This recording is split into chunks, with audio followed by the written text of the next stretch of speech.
우리에게 주신 하나님 말씀은 예레미야서 5장 20절에서 31절입니다.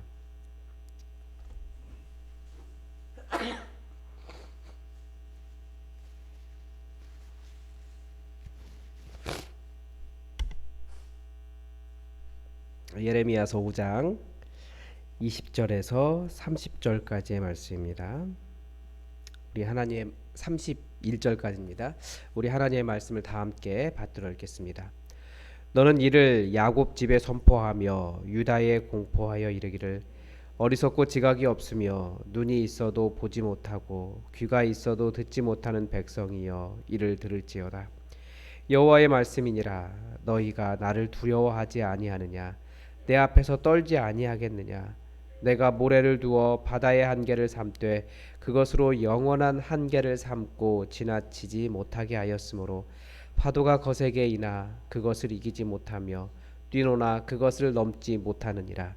그러나 너희 백성은 배반하며 반역하는 마음이 있어서 이미 배반하고 갔으며 또 너희 마음으로 우리에게 이른 비와 늦은 비를 때를 따라 주시며 우리를 위하여 추수 기한을 정하시는 우리 하나님 여호와를 경외하자 말하지도 아니하니 너희 허물이 이러한 일들을 물리쳤고 너희 죄가 너희로부터 좋은 것을 막았느니라. 내 백성 가운데 악인이 있어서 새 사냥꾼이 매복함 같이 지키며 덫을 놓아 사람을 잡으며 새장에 새들이 가득함 같이 너희 집들의 속임이 가득하도다.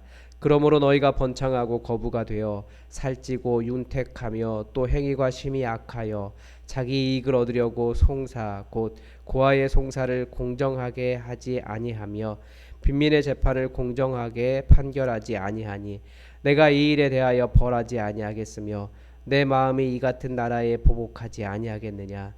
여호와의 말씀이니라. 이 땅에 무섭고 놀라운 일이 있도다. 선지자들은 거짓 예언하며 제사장들은 자기 권력으로 다스리며 내 백성은 그것을 좋게 여기니 마지막에는 너희가 어찌하려느냐. 아멘.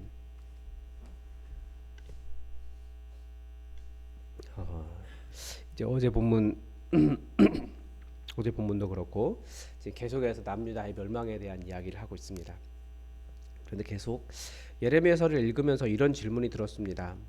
조금 불경한 표현일 수도 있는데 우리 하나님 왜 그렇게 화가 나셨지? 그런 생각이 들었습니다. 그런데 하나님의 화, 분노, 진노 우리가 좀 약간 이해할 필요가 있습니다. 우리나라 말에는 화, 분노 뭐 이런 게 약간은 좀 구분이 잘 되지 않습니다. 의미 분화가 되어 있지 않은데 영어의 표현에 보면 진노, 분노 그런 뭐 굉장히 많은 단어들이 있더라고요. 뭐 일반적으로는 anger, 뭐 angry를 이야기하고 anger를 이야기하는 겁니다. 화가 잔뜩 난 거죠. 또 때로는 조금 더 화가 강렬하면 rage 이런 게 있고요. 주로 격분이라고 번역을 하죠. 조금 더 가면 이제 fury 그래서 이제 불타오르는 속에서부터 깊은 곳부터 끌어올라서 불타오르는 격렬한 분노가 있고요. 보통 하나님의 진노는 wrath 이렇게 표현합니다. 그런데 이것 이외에 이게 하나님의 분노, 하나님의 화는 하나님의 하나님 되심이 손상된, 그러니까 하나님의 어떤 위엄, 그러니까 이게 원래 분노라고 하는 단어로 사용되지 않는데 하나님과 관련돼서는 분노라는 단어로 사용되는 게 indignity라고 하는 단어가 있습니다. 보통 위엄 뭐 그런 단어인데 하나님의 하나님됨이 손상됐을 때 온 세상의 주관자로서의 그 하나님의 명령이 손상되었기 때문에 그 정의로운 하나님이 어쩔 수 없이 나타날 수밖에 없는 정의로운 분노다 이렇게 해석을 할 수 있습니다. 그러니까 인간의 분노, 인간의 그 화, 뭐 격분 이런 거와는 큰 차이가 있는 거죠. 북이스라엘 남유다가 있었던 하나님의 백성으로서의 깨어짐에 대한 하나님의 한탄과도 같은 것이 하나님의 이 진노입니다. 하나님의 진노가 왜 일어나는지 오늘은 아주 직접적으로 지금까지 이렇게 화를 내셨는데 왜 그러셨는지를 다시 한번 이야기하시는 거예요. 돌아와라. 어떻게 돌아가야 됩니까? 라고 말할 때 이 말씀을 한번 들어봐야 되는 거죠.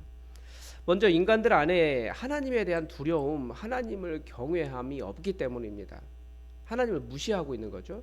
21절에서 어리석고 지식이 없으며 눈이 있어도 보지 못하고 귀가 있어도 듣지 못하는 백성이라고 말씀을 하십니다.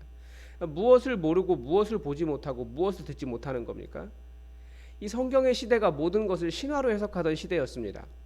그렇기 때문에 그들의 깨달음과 지식은 다 어떤 신이냐와 관련이 있습니다. 그러니까 신의 존재를 부인하는 사람은 아무도 없었어요. 다만 그 일을 한 신이 누구냐, 거기에 대한 논쟁을 했을 뿐입니다. 성경이 계속해서 말하는 신에 대한 관점은 그 일을 한 신은 다른 신이 아니고, 바알이라고 하는 신이 아니고 다른 뭐 여러 신들이 나오는데 그런 신들이 아니고 여호와다, 이것을 말하고 싶은 거예요. 누가 전쟁에 승리하게 하느냐, 뭐 그런 것들이죠. 예를 들면 지금 여기 이제 비에 대한 이야기를 하고 있는데, 비가 오면 보통 비의 신이 따로 있을 겁니다. 근데 그 비의 신이 했다라고 이야기하는 거예요. 이스라엘은 비가 없으면 못 살잖아요. 그러면서 그 신께 감사하는 거죠. 그런데 본문이 하고 싶은 것은 뭐냐면, 그게 그 신이 한 것이 아니고 여호와께서 하신 것이다. 그래서 신의 이름 여호와라고 하는 이름을 특별하게 기록하고 있는 거예요. 우리 신은 여호와다, 그렇게 이야기하는 거죠. 오늘 본문의 바탕으로 다시 이야기하면, 사람들은 바다의 한계를 정한 신을 다른 신이라고 했을 겁니다.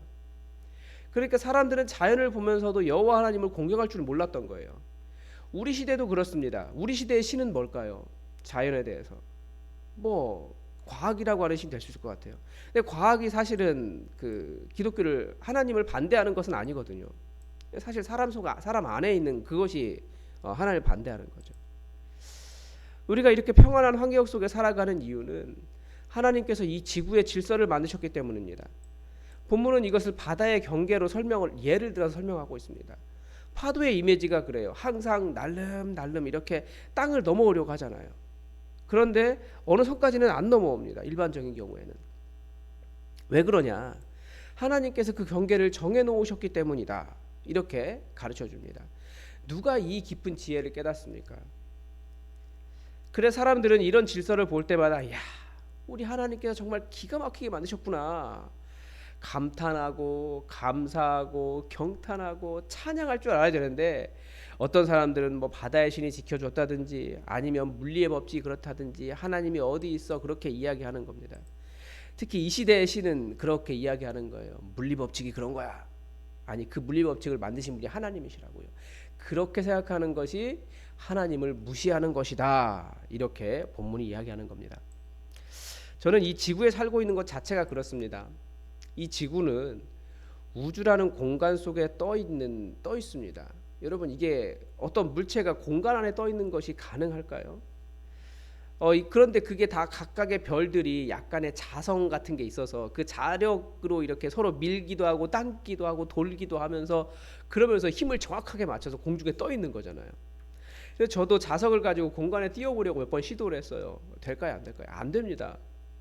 그런데 하나님은 우주 안에 각기 다른 정말 엄청난 별들, 행성들, 뭐 모든 것들 다 돌면서 자전하고 공전하면서 질서를 맞춰서 이렇게 공간에 떠 있을 수 있도록, 이건 신비입니다. 지금 지구가, 우리가 우주에 대해서 많이 안다라고 말하지만, 어떻게 일정한 궤도를 돌고 있으면서 이렇게 평안하게 또 계속 자전을 하면서 이렇게 평안하게 살 수 있습니까? 이건 정말 말도 안 되는 일이에요. 우리 인간의 생각으로는 이해가 되지 않죠. 사람들은 물리 법칙을 찾는다고 하지만 기본적으로 이 법칙은 그 자체가 신학인 거예요. 하나님께서 하신 일입니다. 그래서 아이작 뉴턴 같은 경우 만유 인력의 법칙을 발견하고 하나님께 감사해서 성지 순례를 다녀왔다고 하잖아요. 원래 과학자들은 하나님의 법칙을 찾아냈다고 감사하는 마음이 있었습니다. 근데 요즘 과학자들은 그렇지 않은 것 같아요. 오히려 하나님을 이렇게 대적하려고 하는 것 같아요. 근데 그게 아니라는 거죠. 이 자연의 모든 신비는 하나님을 경외할 수밖에 없는 거대한 지식입니다. 때에 맞게 나무가 우미 트고 땅에서 물을 끌어올리고 꽃을 피우고 벌과 곤충들이 수정을 시키고 열매를 맺고, 이런 모든 것이 다 조화를 이루며 살아가도록 만드신 것, 이 모든 것들을 보면서 어떻게 하나님을 경탄하지 않을 수 있냐고요. 근데 경탄하지 않는 그게 하나님을 무시하는 거라는 거예요. 또 하나, 하나님께서 유다에게 분노하신 이유는 26절에 보면 악인이 있어서 새 사냥꾼처럼 사람을 사냥했기 때문입니다. 사냥꾼이 사람을 어떻게 사냥합니까? 활로 쏘기도 하고 덫을 놓기도 하고. 근데 이런 태도가 기본적으로 사람의 마음이 아닌 거죠. 그런데 유다에 그런 사람이 있었다라는 거예요. 왜 이런 일이 발생할까요? 요즘 시대를 보면 아마도 돈을 사랑하기 때문에 그러는 것 같습니다. 우리나라 여전히 인신매매 그 무슨 국가 해가지고 인신매매가 자유롭지 않은 나라예요. 우리나라 매급 해가지고 우리나라에 여전히 인신매매가 있습니다. 그리고 어제도 잠깐 기사에 나오던데 아동들 해외로 입양하는 일들도 뭐 조직적으로 돈 때문에 조직적으로 체계적으로 그런 식으로 이루어졌다라고 해서 우리나라 발표가 돼 있더라고요. 그래서 그렇게 해서 해외로 나간 아이들은 학대와 신체적 학대와 성적인 학대를 당하고 그게 다 왜 그러냐? 돈 때문에 그렇다라는 거죠. 그런데 하나님의 이름으로도 이루어지고 있는데 이게 사람의 마음이 아닌 거예요. 하나님께서 유다를 멸하신 이유 중에 하나입니다. 또 다른 경우는 정치적인 싸움입니다. 우리가 이미 잘 보고 있죠. 우리나라는 예전부터 정치적으로 보복할 때 상대편을 죽이기까지 했어요. 그러니까 나랑 의견이 다르다고 죽이는 거죠. 진보든 보수든 자기 이야기 잘하고 자기 지지자들 잘 챙기면 좋을 텐데 없는 일을 만들어서라도 이쪽에서는 죄가 되는데 저쪽에서는 다시 죄가 안 되는데 이쪽에서는 죄가 되는 뭐 그런 일들이 너무나 많이 일어나잖아요. 또 다른 경우는 선지자들을 사냥하는 경우입니다. 본문이 계속해서 처음부터 이야기한 것은 예레미야서가 선지자들을 사냥하는 거예요. 사자처럼 자기들만 진리를 안다고 말하고 진짜 선지자를 가짜로 몰아 사냥하기도 합니다. 때로는 자기의 양심에 거리끼는 것을 이야기한다고 나의 이익에 도움이 안 된다고 가짜라고 몰아붙여서 쫓아내는 거죠. 죽이기도 하고 지금 시대에도 진짜 좋은 목사님들이 쫓겨나고 반대로 우리 세계에서는 다 아는 잔인한 사람들이 그 자리를 차지하는 것을 보면 정말 마음이 아파요. 그게 다 바로 사람을 사냥하는 겁니다.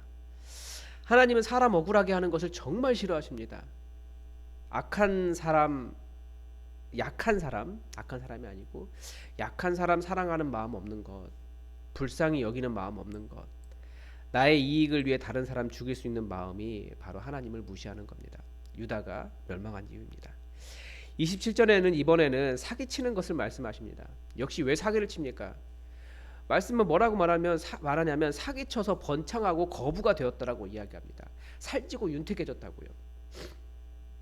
자기의 이익을 얻으려고 고아에게까지 송사를 걸었습니다. 근데 그 당시에 또 계속해서 하나님께서 말씀하신 어떤 사기는 저울을 속이는 거예요.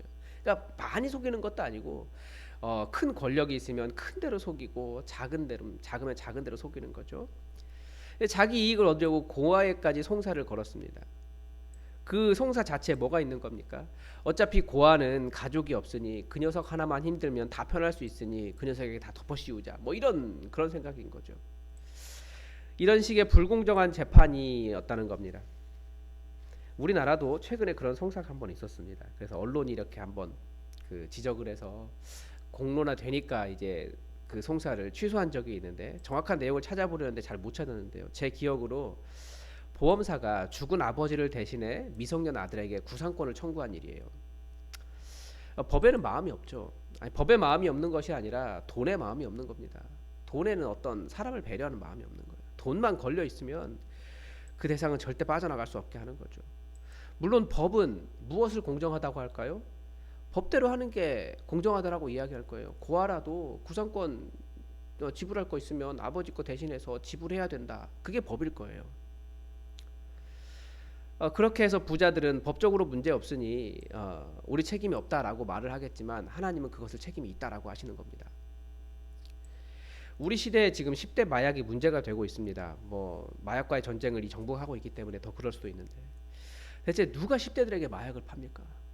그게 다 돈이 된다면 부유해질 수 있다면 나 잘 살 수 있다면 우리 미래 세대를 그런 약에 쩌들게 하고 나만 돈만 벌면 되겠다는 사람들의 죄악 아닙니까? 또 부당한 재판은 사회의 정의, 사회의 공의를 세우는 일인데 그런데 공의가 구부러지는 것도 하나님을 무시하는 겁니다. 하나님이 그 자리에 그 사람을 세워주신 이유는 하나님을 대신해서 하나님의 공의를 드러내라고 하신 건데 그게 없는 거예요. 30절 이 땅에 무섭고 놀라운 일이 있도다 라고 하시면서 하시는 말씀은 뭐냐면 이번에는 하나님과 관련된 사람들입니다. 31절에 보니까 선지자들이 거짓 예언하는 경우입니다. 또 제사장들은 자기 권력으로 다스렸습니다. 이 말이 사실 제사장이 무슨 권력이 있습니까? 제사장은 하나님께서 그냥 그 혈통 가지고 하나님의 일을 섬겨라라고 해서 세워준 사람들입니다. 그런데 이 사람들이 하나님의 일을 맡은 것을 마치 자기 권력처럼 사용해서 사람들을 위해 군림했다라는 거예요. 자기 권력이 되어버린 겁니다.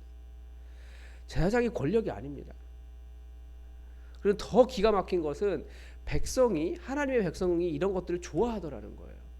물론 너무 무시해도 문제가 되지만, 서로 존중이 없는 것도 문제가 되지만, 또 그것이 권력이 아닌데 권력화하고 있는 이 시대의 교회들을 생각하면, 그런데 하나님이 그 일을 뭐라고 말씀하시냐면 이 땅에 무섭고 놀라운 일이 있더라 라고 말씀하시는 거예요. 그래서 하나님께서 남유다를 멸망을 시키신 겁니다. 왠지 이런 모든 문제들이 이 시대에는 너무나 보편적인 일처럼 보이지 않습니까? 이 자본주의 시대에는 사실 여기서 그 돈 있는 사람들이 문제 삼으면서 이게 뭐가 문제냐고 할 만한 것들이 많이 있습니다. 자기 권력화된 종교 권력은 얼마든지 이 목사가 그런 권력이 있지라고 말할 수 있습니다. 말하는 시대가 이 시대입니다. 너무나 보편적인 일이에요. 그러니까 언제 망해도 이상하지 않은 시대가 사실 이 시대라고 할 수도 있는 것 같아요. 그래서 우리는 이 세상을 뭐라고 이야기하냐면 깨어진 하나님 나라라고 이야기합니다. 그리고 바로 우리가 이 현장에 우리 그리스도인으로 부르심을 받았습니다. 그러니까 그리스도인으로서 어떻게 회복할 수 있을까? 이것을 항상 우리는 생각해야 됩니다. 사실 이 일들을 바로 잡아야겠다. 이것이 먼저가 아니고 우리 안에 정말 하나님은 어떻게 회복하셨는가? 복음 안에 있는 하나님의 그 용납과 사랑을 먼저 알고 우리가 복음의 길을 살아가면서 하나님의 사랑으로 서는 일이 먼저입니다. 우리도 눈앞에 있는 일이 보이고 비판을 하기 때문에 그 일을 바로잡으려고 하지만 그렇게 하면 그건 또 다른 싸움이 될 수 있어요. 복음이 아니면, 하나님의 방법이 아니면 얼마든지 잘못됩니다.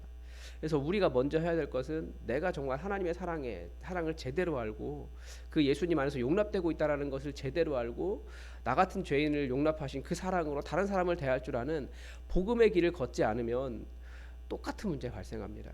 그래서 우리가 시작이 어디냐? 예수 그리스도 복음의 길이라는 것을 기억하시고 이 깨어진 세상으로 인해 마음이 아프시거든 여러분 복음으로 돌아가서 예수님의 십자가는 무엇이라고 말씀하시는지 나에게 먼저 뭐라고 말씀하시는지 우리가 잘 드러내고 그래서 이 지금 언제 종말이 와도 이상하지 않은 이 세상 우리를 여기에 세워주셨는데 하나님의 뜻대로 잘 회복하는 삶이 되었으면 좋겠습니다. 우리 오늘도 하나님의 뜻이 우리에게 이루어지기를 주기도문으로 기도하겠습니다. 하늘에 계신 우리 아버지, 아버지의 이름을 거룩하게 하시며 아버지의 나라가 오게 하시며 아버지의 뜻이 하늘에서와 같이 땅에서도 이루어지게 하소서. 오늘 우리에게 일용할 양식을 주시고 우리가 우리에게 잘못한 사람을 용서하여 준 것 같이 우리 죄를 용서하여 주시고 우리를 시험에 빠지지 않게 하시고 악에서 구하소서. 나라와 권능과 영광이 영원히 아버지의 것입니다. 아멘. 여러분 오늘도 함께 기도해 주십시오. 이 나라 수해를 많이 입었는데 또 비가 온다고 합니다. 비로 인해서 어려움 없고 또 어려움 당하신 분들 하나님 위로해 달라고 다 함께 이 나라를 위해서 함께 기도하겠습니다. 기도합시다.